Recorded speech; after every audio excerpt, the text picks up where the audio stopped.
folks. Good morning. First, I apologize. My name is Mark, and I run a company called Delmarva Popcorn and Nut Company. A lot of people ask me how I got started, and I tell them I lost a bet. It's a lot of hard work. You have to be able to multitask and do things. But I have a company that we make popcorn. Nothing serious. The job of making popcorn is fun, but the job of running a business is serious.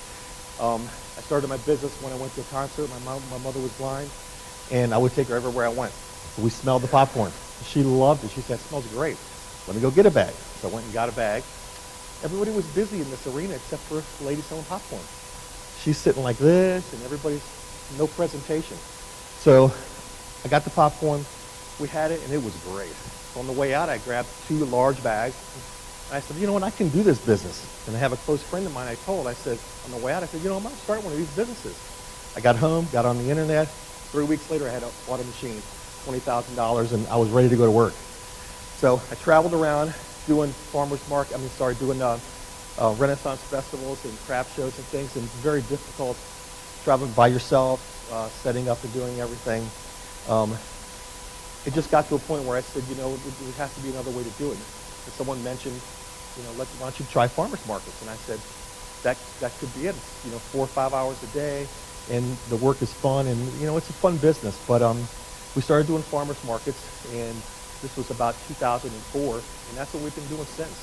So my foundation of my business is doing farmers markets, and I make about 50 flavors of popcorn, and with those 50 flavors, I do a lot of unusual things, and that's what sets me aside. I'm a gourmet popcorn shop.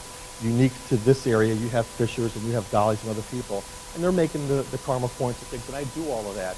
But I had to make myself different, so I do all these different flavors of popcorn, and that's why people come to me, because I can offer you anything that, from flavors that I like to flavors that you like. You bring me the flavor, and I'll make you what you want. I had to make myself, I had to reinvent myself. I got sick. I was out of work for about 2 years. I had just got a building and said, we're going to do this, and then I got sick. So I said, we're going to pay for the building because it's a good location, and we're going to continue to do the markets where we just manufacture. And then I said, okay, this year I'm feeling better, and we're going to make it happen. And I got radio time on Eagle 97 and a couple local stations. And then I opened up for official business as a retail store this year in Thanksgiving. And we have been doing gangbusters, people coming in all the time. I do a lot of different fundraiser type things. I'm recovering from cancer, and someone was kind enough to donate to me, so I want to make sure I do that back. So I donate my time, my efforts, secondary to the business, to a lot of the fundraising activities all through Milford, because I really want to be part of the community. And I think in a small business, that's the foundation, is to be part of that. When I got my phone call this morning, I thought it was a lady that I was supposed to talk to tonight to come pick up popcorn for a school event, and I'm like, well, that's tonight. She said, no, that's this morning. I'm like, oh my God, I forgot.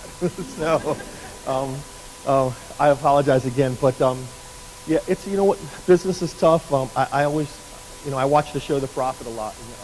People, process, and product. So I had the people, which is me and a couple of my employees, because most of my employees are family that we do the markets at, which I drive from here to D.C. I do 11 markets a week between Baltimore and Bel Air, Maryland. I mean, between D.C. and Baltimore, Maryland, between myself and another crew. I've got 2 machines. And we're busy. You have to be organized, and I favor myself to be organized because I'm always the guy that's 2 hours early. And I was so frustrated on the way here. I'm like, you got to be kidding me. You know, people say, why do you get there early? I said, flat tire. You know, this is my job. You know, as small and as unimportant as making popcorn is, it's my job. And that's what the kids sometimes forget. When I say kids, I have people that come in to work for me that are young, high school. I teach them how to count money, not just put it in the register and do what the register says. I teach them to count the money back to people, because that's important to do. I teach them how to talk to people, because that's important to do. Communication. So I think I pride myself on those things about talking to people. But you know, the people, process, and product. I had the people, I had the product. I didn't have the process. So this winter, since Christmas till now, that's what I've been working on. And it's really, really come out very well. I think we're ready to turn. This coming Sunday is the start of the market season for me, and I'm ready. I've got my employees trained so that when I leave, because I'm not here all summer. I'm in the evening, pick up product, leave the next morning to go back to Baltimore. I don't see it to shop again until the next day. So I'm on the phone to people, and that's it. So I intended to bring some samples and things, and I'll try to avail myself to give you some parts so you can come and check us out someday. I see I've only got a little bit of time left. I can take some questions. I'm really sorry, but if you have any questions. I'm in Milford, Delaware, right by the high school, and I'm right across from the Dairy Queen. Sorry. Are there any other questions? I'm looking for the mic. I don't know what's... Oh, sorry. So I always talk about I have a lot of aphorisms and things I say to people. The one thing is I tell people, be lucky, be lucky in life. And one of those things is, to me, my definition is luck is when preparation meets opportunity. So I was prepared to make the move in my business life. And I said, let's make this happen. And the opportunity arose for me to buy the machine, and I bought it, and I've really not looked back since. So anyway, again, if I could take the question. Well, I'm just curious. I know you go to all those markets, but who's your audience locally? Do you Locally, go to a lot my of audience is I don't have, location. I don't have a great location. I don't have walk-in traffic. So my customer base is people I've gone and met through doing my fundraisers for other people. I do a lot of senior center stuff. I do a lot of Chancellor fundraisers. So I do a popcorn bar where I lay out 7 to 9 flavors of popcorn, and you come and sample, and that's how I get new flavors. I do a bacon and cheddar and a sour cream and chive. We put it together and call it loaded baked potato, So, but my customers come from all over. I have young and old. Everybody said, well, all the kids at the high school, they're gonna come by and steal from you. And I said, that's what kids do. I didn't worry about it, And unfortunately, that's the way it is. So, but I don't have any kids come in. I got 3 kids that come in regularly, lacrosse players. They come in, I buy them, I sell them, I give them a little extra. They won the game the other day. I'm like, ooh, here's some candy, So, but you know what? It's popcorn. It's not, the business is not serious. Business is.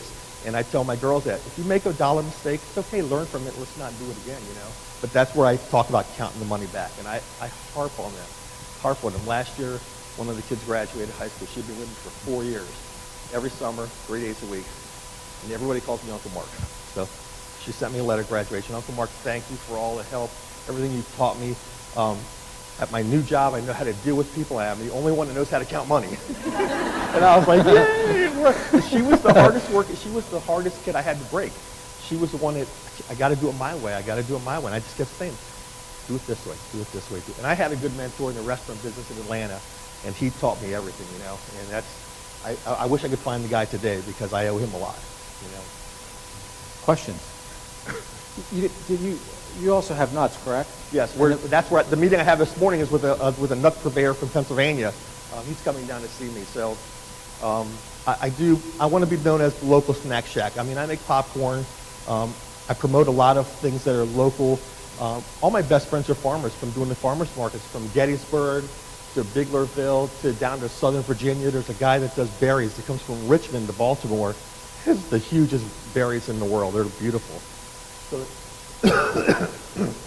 they give me all kinds of food, and the farmers markets is my thing. That's what I do.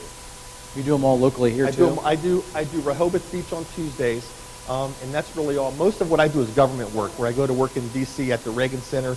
I did the White House Farmers Market successfully for a little while, and then there was a little shakeup of management, and then I left there. I didn't want to, but it just was a better thing for me to do. When you don't agree with what's going on, you have to make a decision. So I was in the fire service, and I didn't like the things that were going on there in the union, and I left. I could retire now. I could have been retired, but it was one of those things where for me, it was more about to me what was right and what was wrong.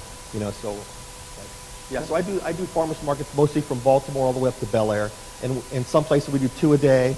Most of the things I do are no fee, so they don't charge me to be there. But what I do is I always make sure I donate back at the end of the day. I give them the product I have left so they can give to employees, they can use for whatever. I do a lot of work for Uncle Sam, the Reagan Center in D.C., Healthy Human Services, the FDA in White Oak. I do a lot of government buildings. The USDA in D.C. is another one. My best sellers of the nuts, I try to stay local. I'm sorry, that's where I got off point. I try to stay local, so I want to be the local snack shack with local things. So I buy my nuts from a lady, Cheryl the Nut Lady, in Salisbury. She roasts and toasts and seasons, and mostly the cinnamon glazed nuts, the Bavarian nuts you'd probably call them. That's mostly what I do there in the way of nuts, but I do party packs and everything.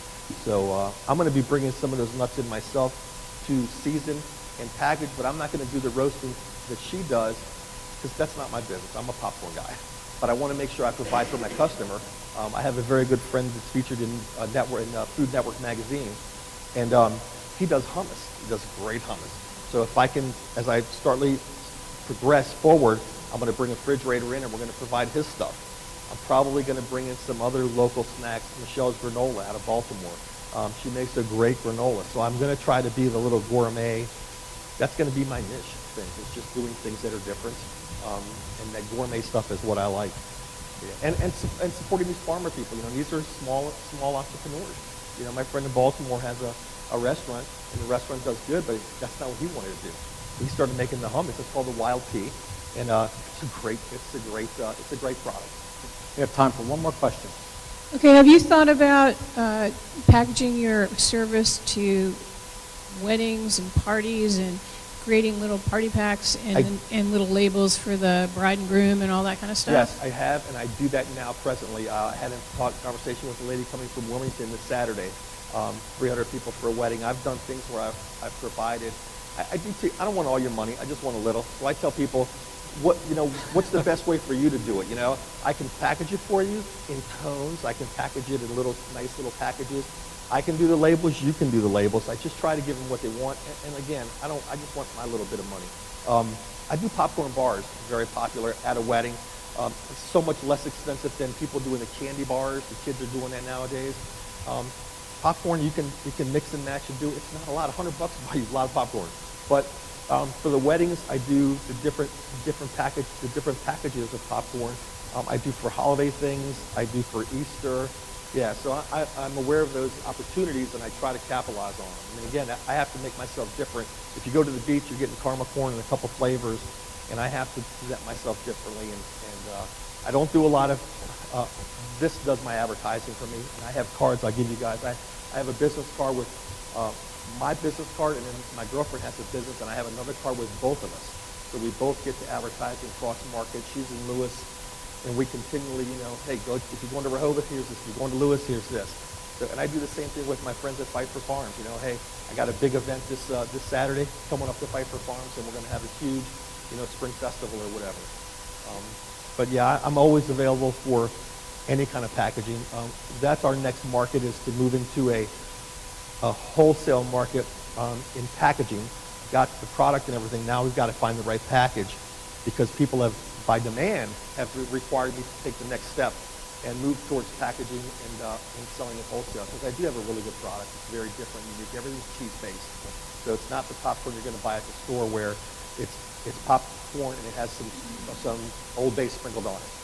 Mine is it's a cheese-based product, so I have to explain to people there's dairy and this, that, and the other. And there's a lot of things involved with it, and the farther I get into it, the more I learn that, take a step back and crawl before you walk, I've been doing that since day one. I've been just making sure I had the right process and before I took the next step. But when it was available, I was prepared for it.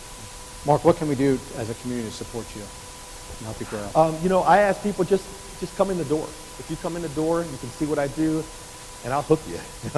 I have a very good product, and my uniqueness is what makes it for me. The product is really good. I don't have a lot of good taste buds, so when people walk in, I say, taste my product. Tell me if it's any good or not. Bought a product to make. I was going to make a salsa verde. I made a couple batches. I couldn't taste it. I gave it to my friends at Arena's restaurant to try this out. Missing something. We've messed with it, and I just can't get it right. So you know what? I'm not going to do it. But that's how I do stuff. It's like, trial and error, and especially with the flavors. My sister's a chef, my father was a chef, and I had a restaurant, and seeing these things, I see what they're supposed to taste like, and I know what they're supposed to taste like, but I can't taste them. So I say, here, try this, see what you think. I make a killer caramel Old Bay. And people love it. I take it to Baltimore, And they go, I can't make enough of it, you know. Caramel sea salt. So the spicy things are what people like nowadays, all the different spices. So if you come, try my voodoo caramel. You will love it. Spicy cheddar cheese covered with spicy caramel. I use the ghost pepper, and for the first minute people try it, it's funny because they go, there's a cheese, there's a sweet, and then they walk away and they go, ooh, that's war, you know? And that's the look I always get. They buy a couple bags as a gag gift. I said, please tell your friends, just take one piece at a time. And they say, oh, you should have seen them there. So they come back the next day, a week later, give me 3 bags, give me 4 bags. Because it's a unique product. So that's my offering, my uniqueness is what makes it, you know, it's what makes us.